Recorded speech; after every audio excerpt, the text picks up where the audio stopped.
मौसूल युद्ध के कारण जब श्री कृष्ण के कुल के अधिकांश लोग मारे गए तो श्री कृष्ण ने प्रभास क्षेत्र में एक वृक्ष के नीचे विश्राम किया। वहीं पर उनको एक भील ने भूलवश तीर मार दिया जो कि उनके पैरों में जाकर लगा। इसी को बहाना बनाकर श्री कृष्ण ने देह को त्याग दिया। बलराम भी समुद्र में जाकर समाधि ले लेते हैं। जब अर्जुन के पास ये समाचार पहुंचता है तो वे द्वारिका पहुंचते हैं।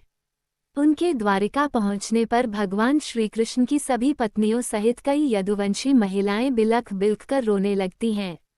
पति और पुत्रों से हीन हुई इन स्त्रियों के आर्तनाद को सुनकर अर्जुन भी रोने लगते हैं। उनसे उन स्त्रियों की ओर देखा नहीं जाता है। उनकी आंखों से लगातार अश्रुधारा बहने लगती है। यदुवंश की सभी स्त्रियां अर्जुन को घेर कर इस आस में बैठ जाती हैं कि अब हमारे बारे में कोई तो निर्णय लेने वाला आया। पुरुषों में यदि कोई बचा था तो कृष्ण के प्रपौत्र वज्रनाभ और भगवान श्री कृष्ण के पिता वसुदेव ही। कुछ स्त्रियां गर्भवती थीं। श्री कृष्ण की पत्नियों से मिलने के बाद अर्जुन अपने मामा वसुदेव से मिलने बड़ी हिम्मत करके उनके महल जाते हैं। श्री कृष्ण के पिता वसुदेव अर्जुन को देखते ही रोने लगते हैं और उन्हें अपने गले लगा लेते हैं। कुछ समय बाद वे अर्जुन को यदुओं की आपसी लड़ाई का सारा किस्सा सुनाते हैं और बाद में श्री कृष्ण एवं बलराम के परमधाम चले जाने के बारे में कहते हैं। वसुदेव ये भी कहते हैं कि श्री कृष्ण कह गए थे कि तुम अर्जुन आओगे और तुम ही अब इन स्त्रियों के बारे में निर्णय लोगे।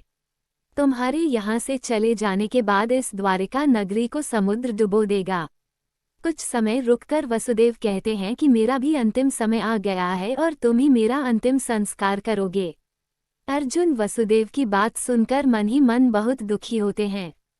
तब वे वृषणवंश के सभी मंत्रियों से मिलते हैं और वे इस वंश के सभी स्त्री, बालक और बूढ़ों को यहाँ से इंद्रप्रस्थ ले जाने के लिए इंतजाम करने का कहते हैं। उस दिन अर्जुन रात को द्वारिका में ही रुकते हैं। सुबह समाचार मिलता है कि वसुदेव ने अपनी देह छोड़ दी। ये समाचार सुनकर द्वारिका में फिर से महिलाएं रोने बिलखने लगती हैं। तब अर्जुन अपने मामा वसुदेव के अंतिम संस्कार की तैयारी कर उन्हें नगर से दूर एक स्थान ले जाते हैं। उस समय हजारों की संख्या में द्वारिकावासी भी उनके साथ होते हैं। पीछे पीछे वसुदेव की पत्नियां भी चल रही थीं। उनकी 4 पत्नियां थीं, देवकी, भद्रा, रोहिणी और मदिरा। जब चिता में आग लगा दी गई तो वे सभी पत्नियां भी उस चिता पर जा बैठीं। ये भयानक दृश्य देख अर्जुन का दिल फट जाता है।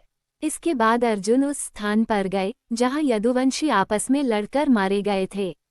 वहां कई संख्या में वीरों के शव पड़े थे। अर्जुन ने सभी का अंत्येष्टि कर्म किया और 7वें दिन प्रेतविधि कर्म करके अर्जुन सभी द्वारिकावासियों के साथ वहां से निकल पड़े।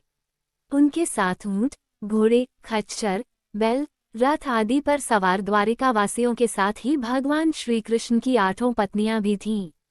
साथ में श्री कृष्ण का प्रपौत्र वज्रनाभ भी था। कहते हैं कि यह लाखों लोगों का लश्कर था। अर्जुन के द्वारिका से निकलते ही नगरी समुद्र में डूब जाती है। इस अद्भुत दृश्य को द्वारिकावासी अपनी आंखों से देखकर आश्चर्यचकित हो जाते हैं। उस समय वे सभी बस यही सोचते हैं कि देव की लीला अद्भुत है। ये समुद्र तब तक रुका था जब तक कि हम सभी द्वारिका के बाहर नहीं निकल जाते। रास्ते में भयानक जंगल आदि को पार करते हुए वे पंचद देश में पड़ाव डालते हैं। वहां रहने वाले लुटेरों को जब ये खबर मिलती है कि अर्जुन अकेले ही इतने बड़े जनसमुदाय को लेकर इंद्रप्रस्थ जा रहे हैं तो वे धन के लालच में वहां धावा बोल देते हैं। अर्जुन चीखकर लुटेरों को चेतावनी देते हैं, लेकिन लुटेरों पर उनकी चीख का कोई असर नहीं होता है और वे लूटपाट करने लगते हैं। वे सिर्फ स्वर्ण आदि ही नहीं लूटते हैं बल्कि सुंदर और जवान महिलाओं को भी लूटते हैं। चारों ओर हाहाकार मच जाता है। ऐसे में अर्जुन अपने दिव्यास्त्रों का प्रयोग करने के लिए स्मरण करते हैं, लेकिन उनकी स्मरण शक्ति लुप्त हो जाती है। कुछ ही देर में उनके तरकश के सभी बाण भी समाप्त हो जाते हैं।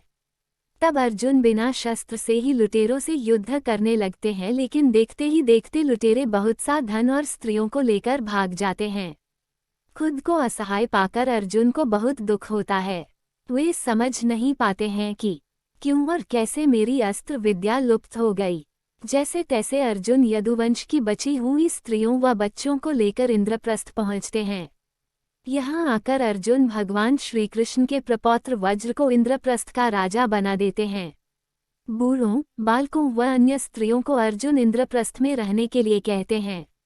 इसके बाद वज्र के बहुत रोकने पर भी अक्रूर जी की स्त्रियां वन में तपस्या करने के लिए चली जाती हैं। भगवान श्री कृष्ण की 8 पत्नियां थीं, जिसमें से रुक्मिणी और जाम्बवंती अग्नि में प्रवेश कर जाती हैं। सत्यभामा तथा अन्य देवियां तपस्या का निश्चय करके वन में चली जाती हैं। गांधारी, शाब्या, हेमूति आदि का अग्नि में प्रवेश करने का उल्लेख मिलता है। श्री कृष्ण की पत्नियां सत्यभामा, जाम्बवंती, रुक्मिणी, कालिंदी, मित्रबिंदा, सत्या, भद्रा और लक्ष्मणा थीं। भगवान कृष्ण के वंश के बचे हुए एकमात्र यदुवंशी और उनके प्रपौत्र पोते का पुत्र वज्र को इंद्रप्रस्थ का राजा बनाने के बाद अर्जुन महर्षि वेदव्यास के आश्रम पहुंचते हैं।